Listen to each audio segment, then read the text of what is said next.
Okay, so purihin ang Panginoon mga kapatid sa gabing ito. As I have said last time nung natapos natin po yung book 1 ng ating Bible Unpack regarding about God's being and then yung God's preeminence, gusto nating pag-aralan itong addendum regarding God's name. No? At bago po nating pag-aralan yan, napaka-importante na maintindihan po natin ano ba nakapaloob sa ating mga pangalan. No? Siguro napakagandang tanungin natin ang bawat isa sa atin, no, ang ating mga sarili. No, have you come to know the meaning of your name? No, naitanong ba natin sa ating mga magulang kung bakit 'yun ang pangalan na ibinigay sa atin ng ating ama at ina? Kasi I believe na meron pong significance yung ating mga pangalan, no? Hindi ito parang ibinigay lang sa ating na walang dahilan, maaring ipinanganak sa iyo sa na merong ganong klaseng nature, kaya yung circumstances at yung mga bagay na makikita natin ng ating kapanganakan ay may kinalaman sa ating mga pangalan, no?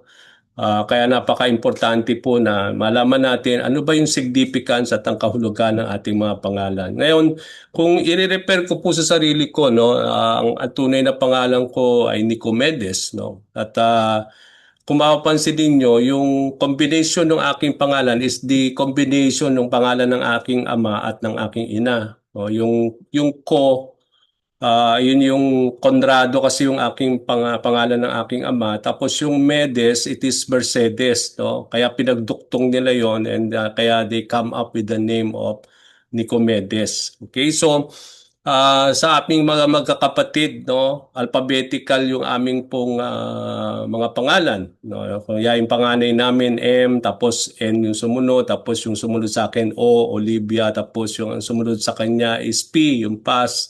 So ganun po yung aming pong sequence ng aming mga pangalan, no. So it means to say sa ating pong buhay, no, may mga dahilan bakit yun yung pangalan natin at napakaganda kung hindi ninyo napaganda na mabatid natin ano bang meaning ng mga pangalan natin. Kasi kung titingnan natin even in the Bible, yung mga pangalan na nakikita natin sa Biblia ay may kahulugan.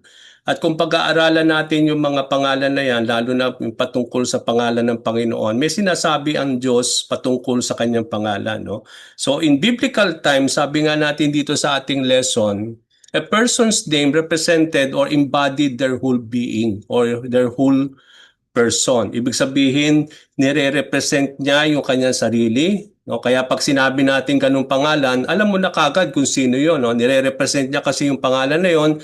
Kaya pag narinig mo yung pangalan na yon, alam mo na kagad kung sino yung tao na yon. Kasi yung pangalan, yun ang nagre-represent sa atin. Gayun din naman, siya rin naman, yung person's name also is yung kabuuan ng kanyang buong pagkatao. O ibig sabihin, pag sinabi nating God, God's name, no? O Yahweh, yun ay kabuuan kung sino siya bilang Diyos. Kaya pag-aaralan natin mamaya, ano ba yung God's name? At makikita natin dito na pag sinabi nating whole person, ito yung kanyang buong pagkatao, yung nature niya, yung kanyang authority, and even their purpose and significance. Kaya yung mga pangalan natin sometimes, even in the Bible, makikita natin yung mga pangalan in the Bible conveys their purposes. No? Merong purposes sometimes na nakapaloob sa kanilang mga pangalan. At hindi lang purposes mga kapatid, yung significance na nakapaloob sa kanilang mga pangalan. No, mamaya bibigyan natin ng mga example po yung mga biblical names at makikita natin dito yung mga purposes at the same time yung mga significance ng mga pangalan na yan. This is highlighted by references to the name of the person. So thus when used in regard to such things as God's interaction with these people, references to God's name are understood as being synonymous with God Himself. Kaya kung titingnan natin, no, yung pangalan ng Panginoon Diyos, hindi lang po ito may nagko-convey ng interaction niya o yung paano siya nakikipag-relate sa tao, kundi makikita natin yung pangalan ng Panginoon is understood as being synonymous with God Himself. Okay? So makikita natin yon na equivalent na yung name niya is already Himself. No? Kaya makita natin mamaya. For example, God's name is used in expressing God's presence amongst His people and also His care of them. So may mga pangalan ng Diyos na na makita natin yung meaning ng pangalan ng Diyos na yon, as makita natin yung how nandun yung presence niya, no, sa tao, kagaya ng Emmanuel, di ba? Pag sinabi natin the name of the Lord, that He will be called Emmanuel, no? Alam na natin ang meaning ng Emmanuel is God with us, no? Yung presence of God in the midst of these people. Kaya doon pa lang sa pangalan na yon, ito ay nagsisignify ng kanyang presence among His people. Ganon din naman yung kanyang care for them, no? Kaya pag-aaralan natin ito mamaya yung mga iba't ano ba yung nakapaloob sa pangalan ng Diyos dito sa ating lesson. Okay? Now, before we go to our lesson, napaka-importante po mga kapatid na pag-aralan natin ano bang nakapaloob sa isang pangalan, no? Especially in the Bible. So, one thing that we need to understand is that names in the Bible always signify, sometimes it signifies the origin. Okay, so doon natin makikita yung mga names sa Bible, ito ay nagsisignify ng origin. Okay, for example, yung biblical names are rich in symbolism. Kaya yung mga names in the Bible, no, napakayaman yan pagdating sa mga symbolism. Some names signify origins. For example, in the book of Genesis, di ba yung Genesis, kung titingnan natin, when we talk about the beginning of creation, the word Genesis itself means origin. Okay? Kaya nga, kung makita natin, pag sinabi nating Genesis, it talks about the origin of many things, especially humankind. So, alam natin, nung ipinangalan nung name na ibinigay ng Panginoon Diyos sa first human being is Adam. Now, ano ba yung ibig sabihin ng Adam? It is derived from the Hebrew word ground, no? At kaya makikita natin dito na doon pa lang makikita natin yung name ni Adam ay ang kahulugan yon ay ground, no? It's because Adam or man was created by the Lord, no? From the ground dust, no? Kaya kung makita natin yon, and even si Eve, yung pangalan ni Eve, may kinalaman yon because when we talk about Eve, he talk about yung she was named Eve is because she will be the mother of all the living creature. Okay? So all the living human beings, no? So doon natin makikita na doon pa lang sa name ng Adam and Eve, it talks about our origin, that all of us human being came from Adam and Eve, no? Doon pa lang natin makita na yung reality na si Adam ay ginawa sa ground, from the dust, and then makita natin dito that Eve was created out of the rib, no, from Adam's rib, and then he became the mother of all the living human beings. Now, hindi lang makita natin yung mga pangalan sa Bible nagsisignify ng origin, pero also makita natin yung mga pangalan sa Bible nagsisignify ng kanilang purpose.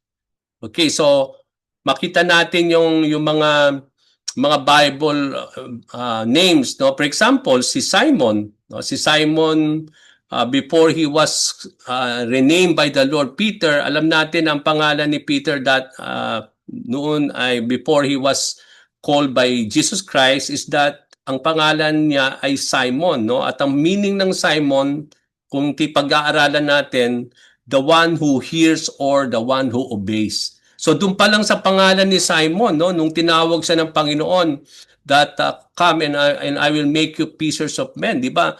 Dadi siyang nag-obey, walang pasubali, makita natin doon. So kasi sa pangalan pa lang makita natin yung the name itself of Simon signifies nung how he hears and how he will obey, no? At doon natin makita na isa siya sa mga tinawag ng ating Panginoong Jesucristo and isa siya sa mga who had really followed the Lord and became one of His disciples. And then later on, di ba, pinalitan ng Panginoon Diyos yung kanyang pangalan to Peter. Kailan nangyari yon, di ba? When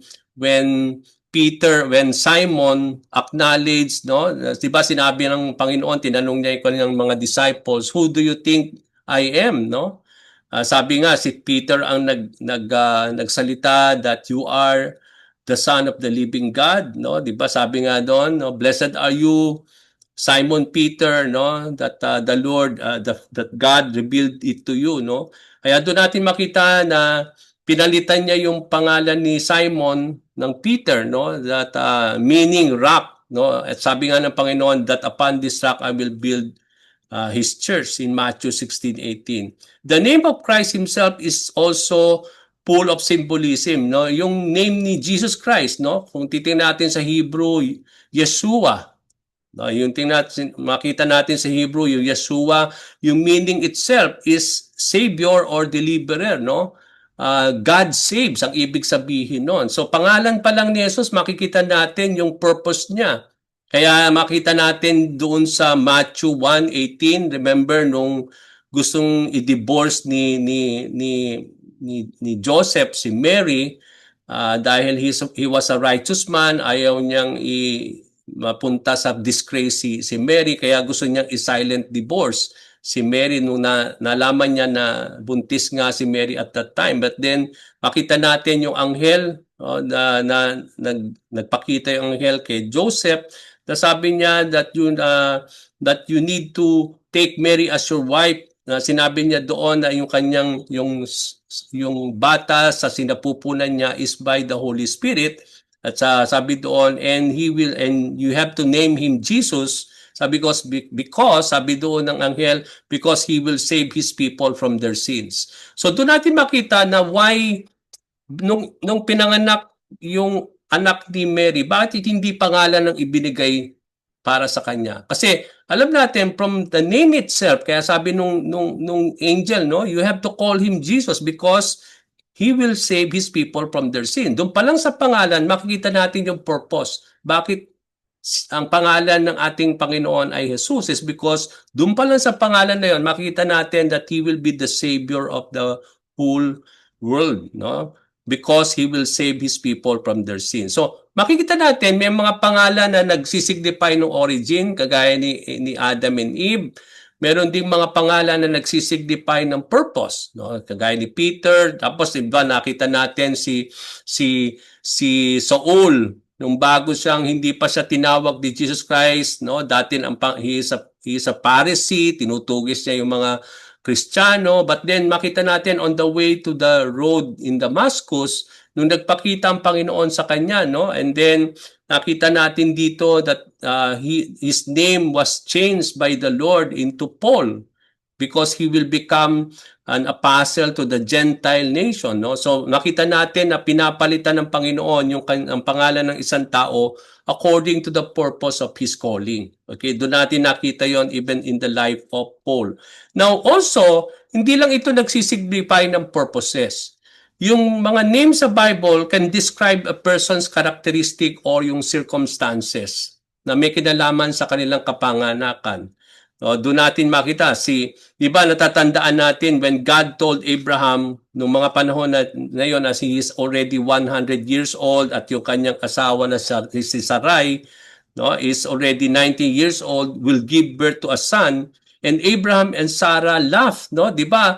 Dahil nga matatanda na sila, no, hindi na nila akalain na talagang sila yung magkakaanak. Kaya sila nung sinabi ng Panginoon na magkakaroon kayo ng anak, no, Sarah laughed, no? Kaya kung makikita natin dito, Sarah went on to give birth to a son named Isaac. Ang meaning pala ng Isaac is laughter. Okay, so doon natin makita may kinalaman yung name na Isaac doon sa characteristic at circumstances na nangyari kay Sarah nung tumawa siya nung sinabi sa kanya ng Panginoon na magkakaroon siya ng anak, no? At dahil yun ay nangyari nga, kaya itinawag na Isaac yung kanyang panganay, no? Because ang meaning ng Isaac is laughter. So doon makikita natin na yung name, it describes yung characteristic or circumstances. Alam natin na si Isaac lumaki at nagkaroon siya ng dalawang kambal. Okay, si Esau at si Jacob. Okay? Now, makita natin si Esau nung yung panganay, alam natin na ang pangalan ng Esau means hairy.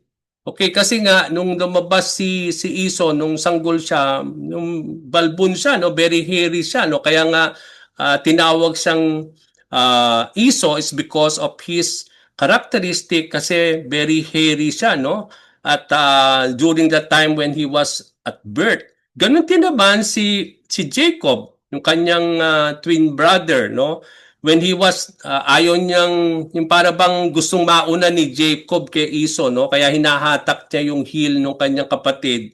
Kaya yung name na Jacob is means that supplants, no? Yung para bang ayaw niya magpadaig, no? Kaya kung makita natin dito that even sa pangalan ni Jacob, later on, makita natin that he will rob his older brother of the father's blessing, of being a firstborn. At kaya nakita natin dito na how kaya napunta kay Jacob yung supposed to be na blessing na dapat kay Esau, no? And then later on natin when he wrestled God, when he wrestled with the Lord, no? 'Di ba nung pinalitan din ng Panginoon yung kanyang pangalan and he was named Israel. Kaya nga makita na natin dito yung name na Israel later on because ang pangalan po ang meaning ng Israel is that he wrestles with God, no? Because he wrestles with God, his name was changed to Israel. Okay, ang meaning ng Israel is wrestles with God. So doon natin makita na merong mga nangyayaring circumstances na sometimes yung nagiging pangalan ng mga biblical na mga character in the Bible, there are also names that honors the Lord, no?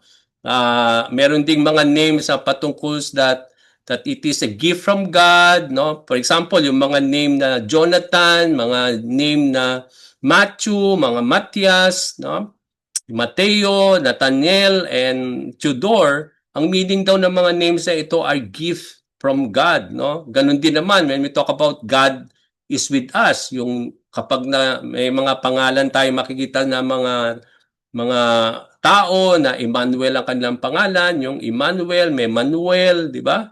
Ang meaning noon is God with us. No? Kaya makita natin dito yung mga names. No? It is a name that honors the Lord. It talks about God dun sa pangalan ng taong yon.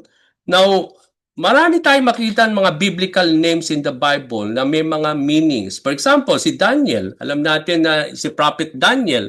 Ano meaning ng Daniel? Ang meaning pala ng Daniel is God is my judge. Ibig sabihin, sa pangalan pa lang ni Daniel, makikita natin yung character about the Lord. Kasi makita natin na maraming biblical names na may patungkol sa Diyos. For example, ito ngang name ni Daniel, it talks about God, that God is my judge. Sabi doon, si David, ang pangalan ni David means beloved. Kaya kung may mga pangalan kayo mga anak na pinanalan ninyong David, ang meaning ng David is that beloved. Si Elijah, ang meaning ni Elijah may patungkol din sa Panginoon. Ang Elijah daw means Yahweh is my God. Kaya ang meaning na Elijah is that ipinapahayag ng pangalan ng Elijah that Yahweh is my God. Si Isaiah, ang kanyang pangalang Isaiah means the salvation of God. Okay, si Jacob, yun nga yun, that supplants, si John, pag sinabi nating John the Baptist or John, makita natin ang meaning ng John is God is gracious. Yung Joseph, it talks about increase or addition. Okay, si Luke, ang meaning ng Luke is luminous or white. Si Mike, yung Michael, ang meaning ng Michael, who is like God. Yung Noah, ang Noah means rest or repose. So, may mga meaning po yung mga pangalan, especially in the Bible. Now, let's go to the meaning of the name of the Lord. Now, one thing that we will able to see sa ating pong sa ating pong material today, mga kapatid, sa ating pong lesson is that God's name is always synonymous with God Himself. Okay? Now, kung makikita natin dito, no, kapag makita natin yung name na Lord is always equivalent already with Him. No, yung kanyang synonymous lagi yung kanyang name with Himself. For example, kung titingnan natin yung Isaiah 48 verse 9a tsaka 11a nung ating pong material, ang sabi dito, for my name's sake, I will defer my anger. For my own sake, I will do it. Okay, so dito makita natin na when he was talking about himself, he is always repairing my namesake, no?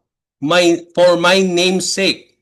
Bakit hindi na lang sinabi ni Lord, for me, I will prepare my anger, or for me, uh, I will do it. Pero bakit laging kakabit yung name niya doon sa kanyang pagkatao? Kasi yung kanyang name is exactly the same as yung kanyang pagka-Diyos.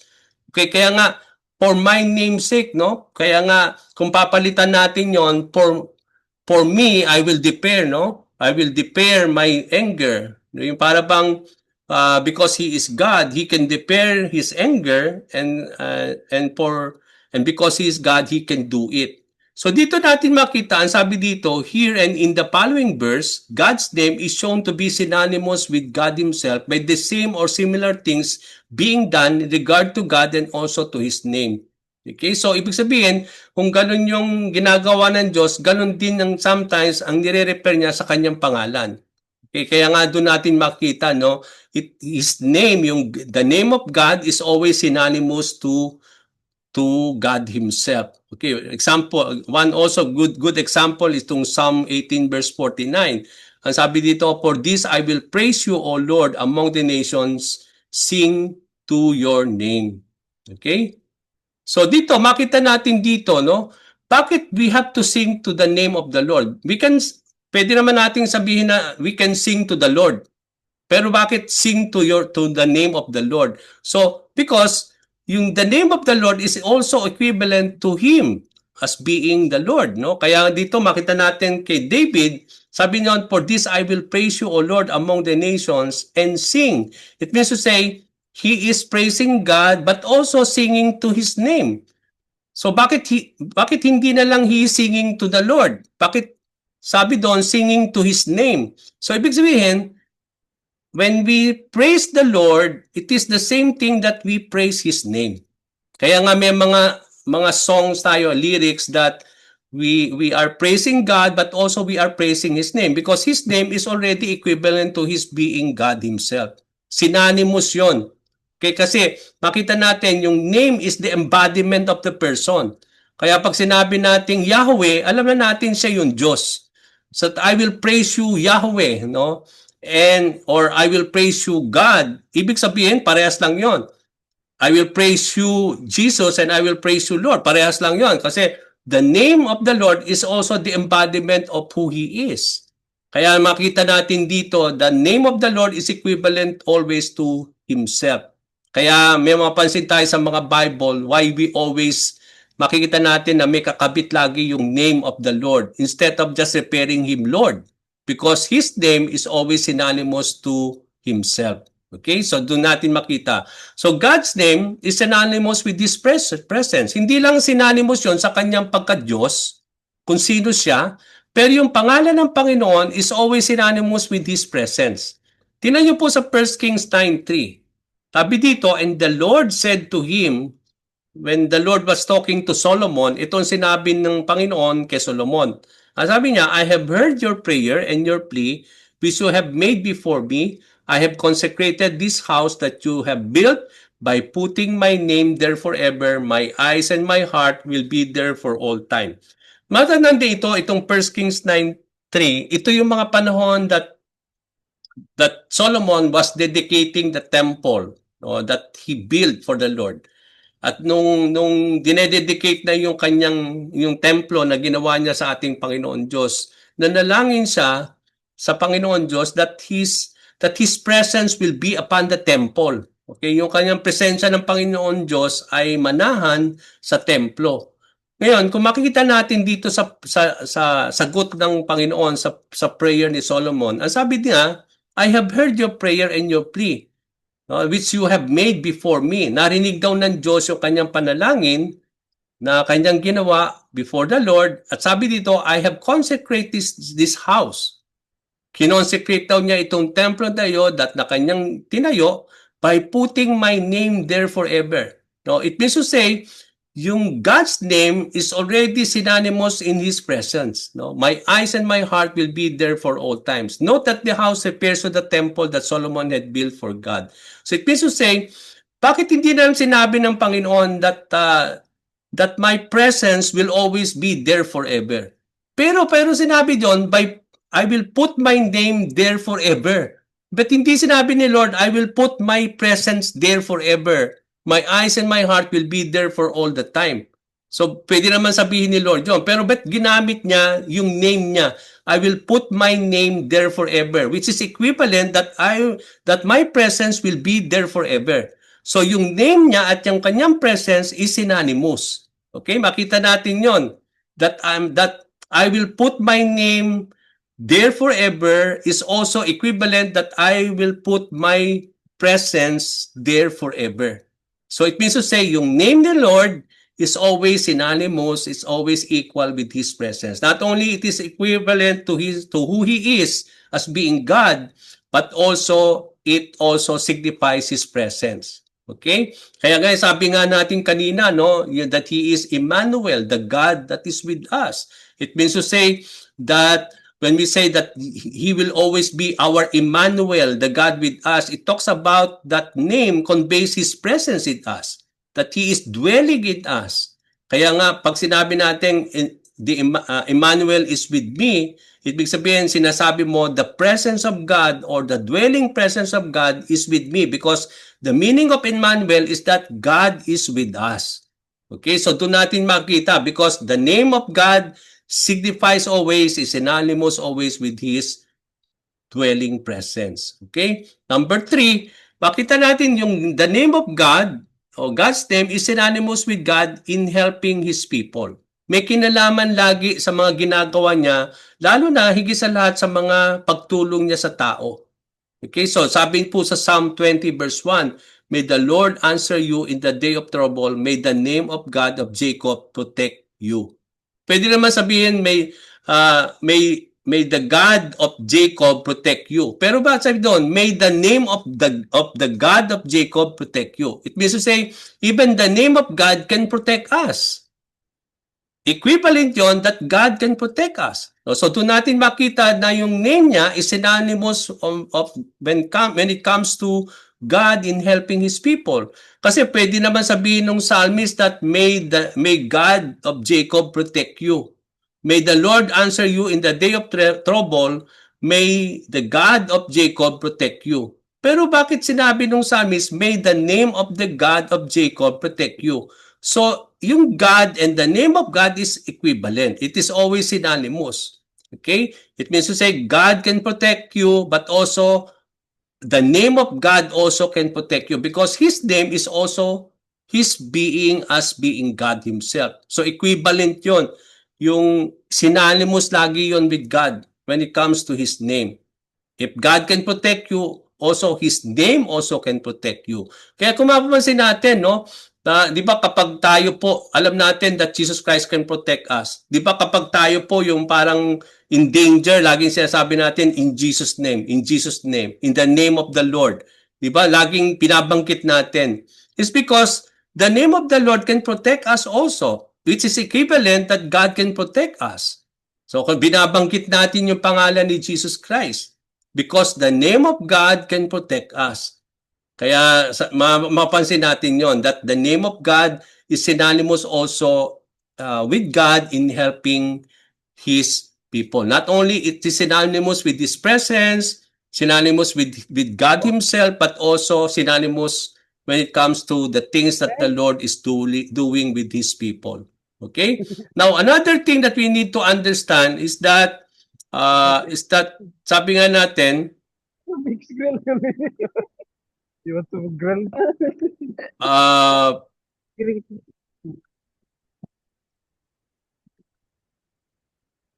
Okay, so dito natin makita, no, na now let's go now to the next one. God's name is synonymous with God in people relating to Him. Okay, so doon natin makita that yung name of the Lord is always synonymous with the Lord when it comes to the people relating to Him. Ang sabi po sa Psalm 116 verse 13, I will celebrate my deliverance and call on the name of the Lord.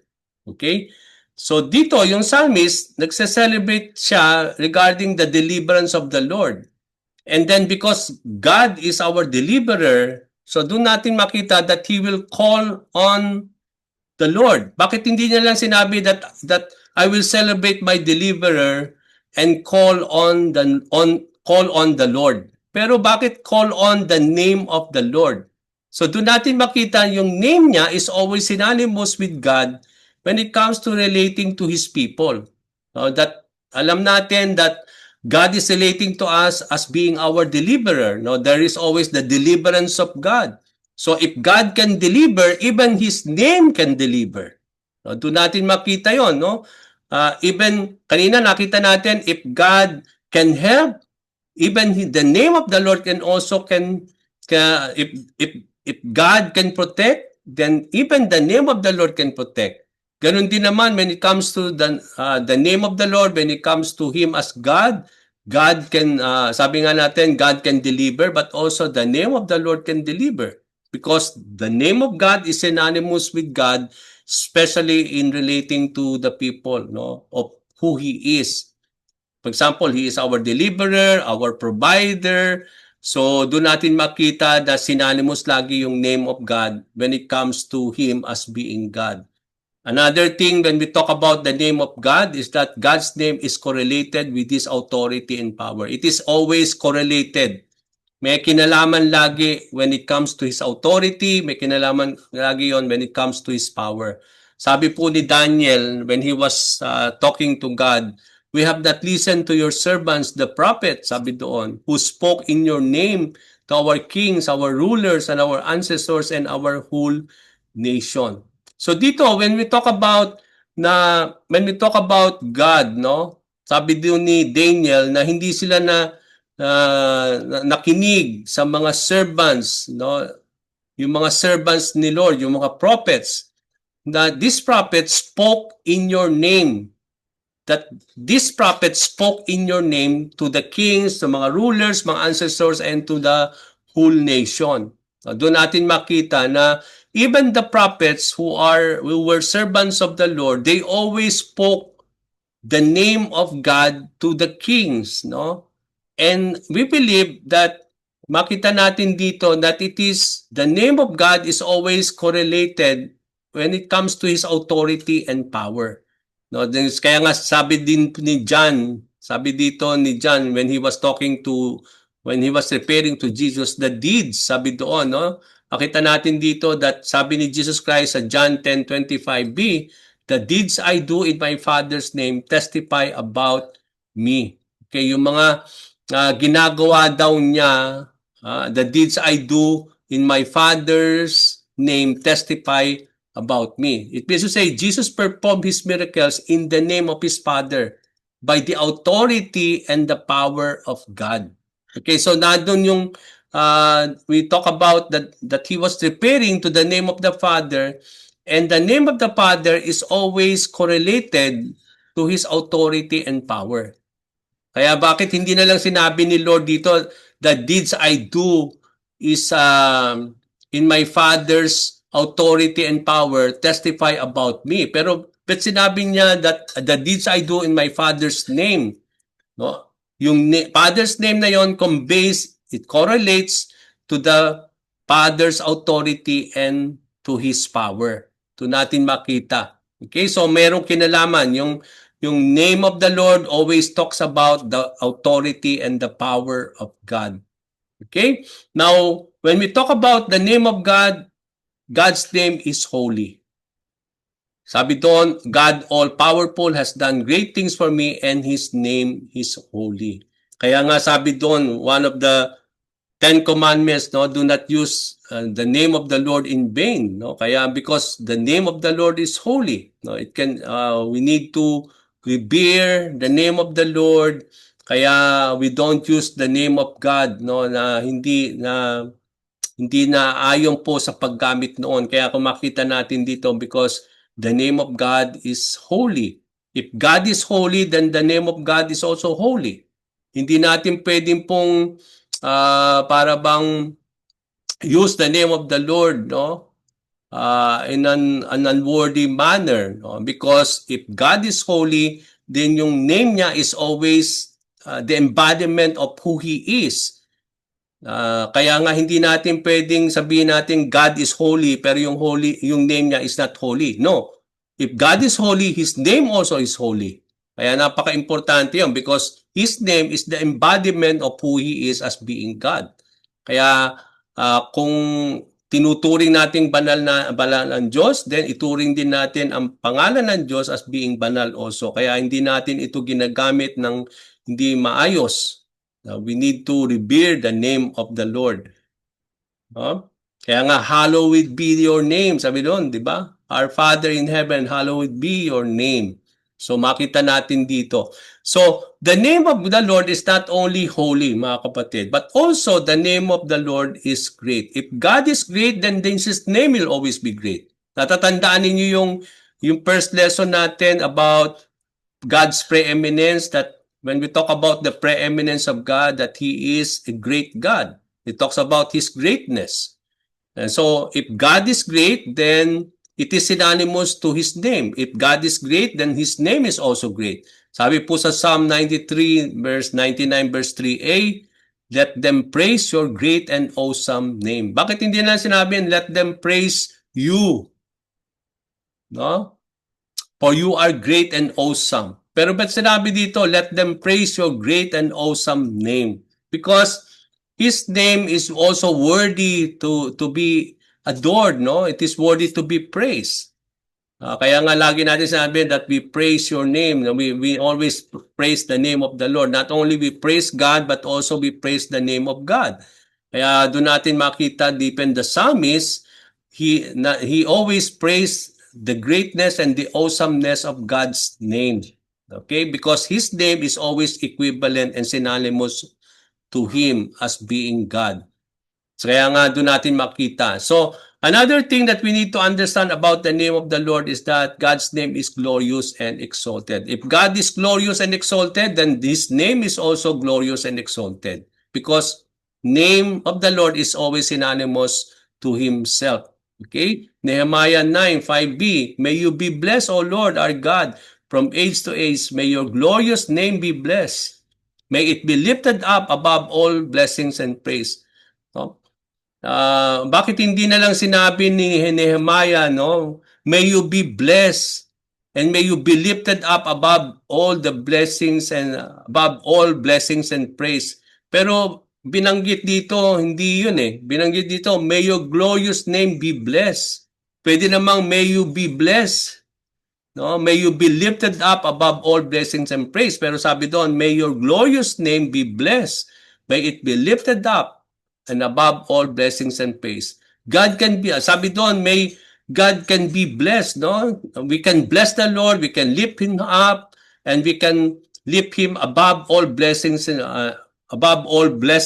praise. But at the same time, we can also declare, no, that the name of the Lord be blessed and it may be lifted up above all blessings and praise. Because if God is glorious and exalted, then the name of the Lord is also to be glorified and it is to be exalted. Okay? So note, God declared His actual name to be the Lord. Lagi niya dinideclare yung kanyang pangalan, no, to be the Lord. Kaya yung name niya is equivalent to Him as being Lord. Kaya nga makita natin dito, di ba? When He always declared Him as being God, He is always declaring it by His name. So then the Lord came down in the cloud and stood there with Moses, and the Lord called out His name, the Lord. So nung nagpakita siya kay Moses, no, dito natin makita that the Lord called out His name. He always calling out His name, the Lord. No, He always refer to Him by His name. That I am the Lord, your God. Okay, so He's always proclaiming His name. Okay, so makita natin dito that He is always declaring His name to be the Lord. So Exodus 3:13 to 15. Sabi doon, then Moses said to God, if I come to the people of Israel and say to them, the God of your fathers have sent me to you, and they ask me, what is His name? what shall I say to them? God said to Moses, I am who I am, he said. Say this to the people of Israel, I am has sent me to you. God also said to Moses, say this to the people of Israel, the Lord, the God of your fathers, the God, okay? The God of Abraham, the God of Isaac, and the God of Jacob has sent me to you. This is my name forever. Thus I am to be remembered throughout all generations. God wants him to be remembered by his name. Okay, so we always repaired always to his name. Because ang sabi ng Panginoon, he wants his name to be he wants to be remembered by his name. Kaya nga, kung makita, it is to be remembered throughout all generations.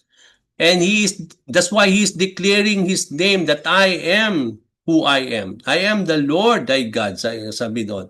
Kaya kung mapapansin natin dito that whenever we declare the Lord, we are also he wants us to declare his name. When we always talk about God, he wants us always to declare his actual name to be the Lord.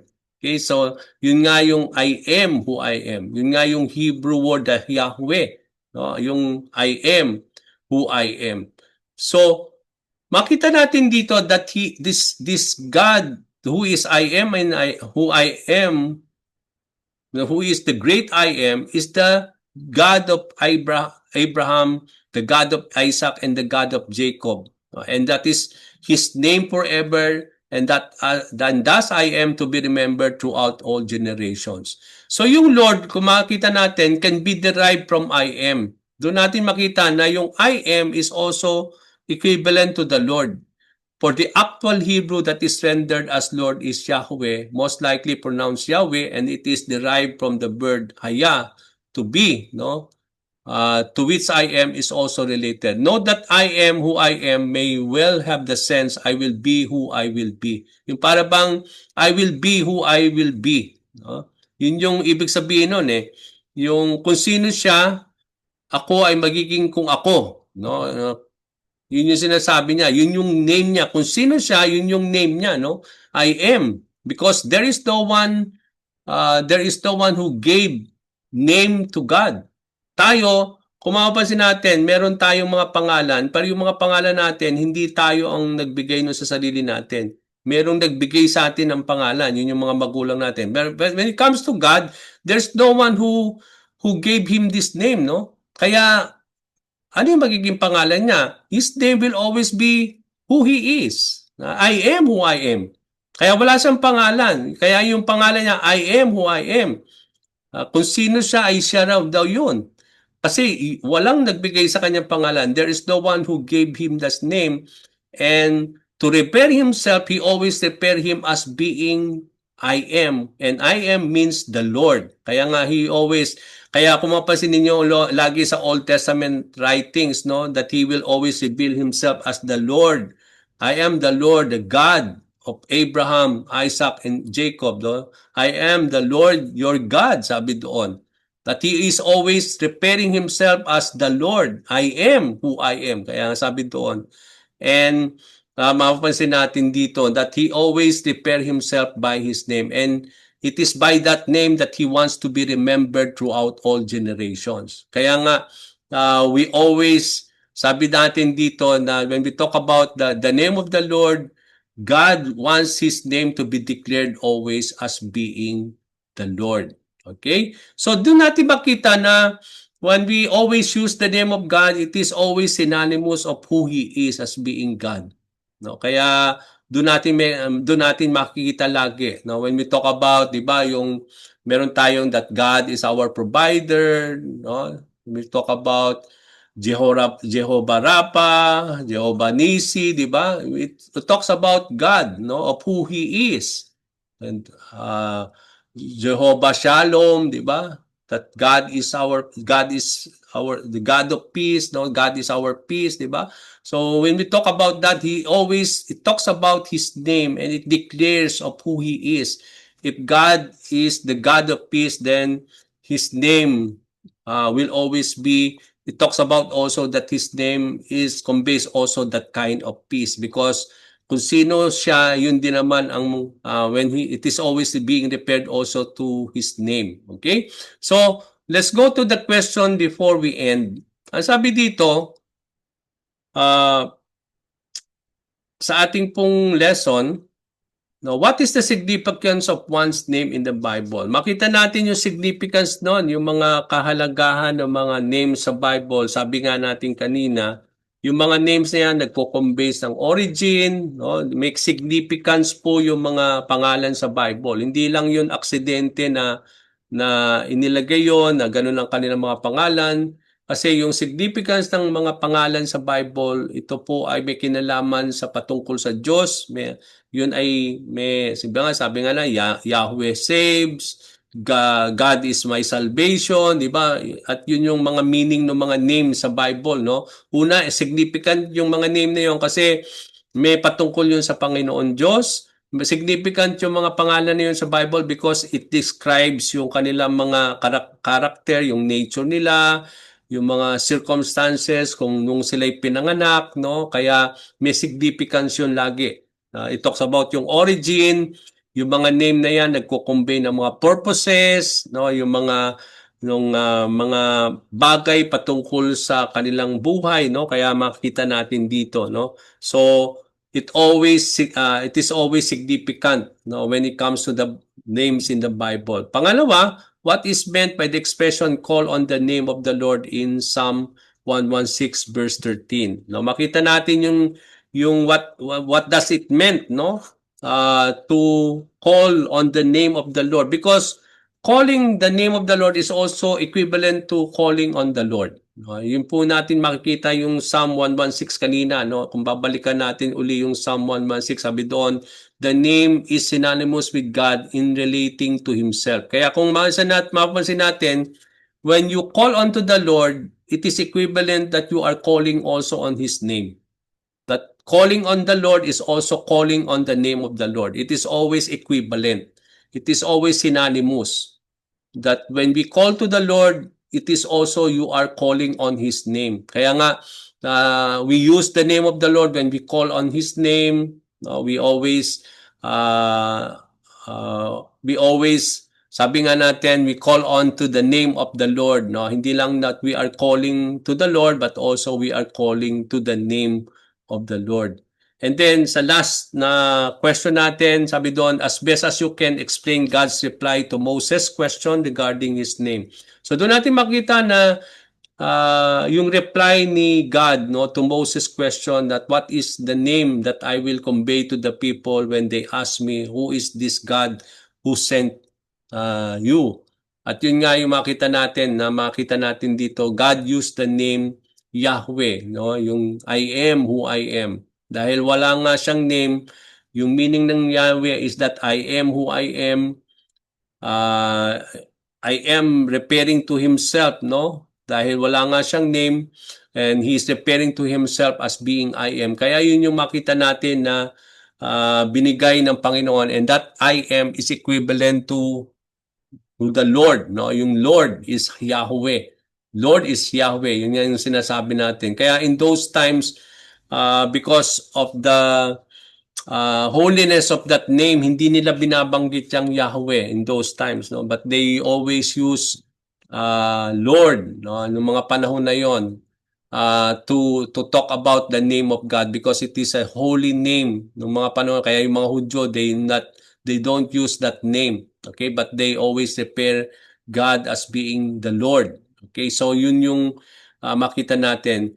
No, and it is that name that He wants to be remembered throughout all generations. That our God, it is the God of Isaac, the God of Jacob, no? And the God of Abraham, Isaac, and Jacob. At yun din naman yung ating God today. And we will always, sabi nga natin, revere the name of the Lord because the name of God is always synonymous and equivalent to Him as being God Himself. Okay, kaya nga, we always revere the name of the Lord. If we call upon the Lord, we also calling upon His name.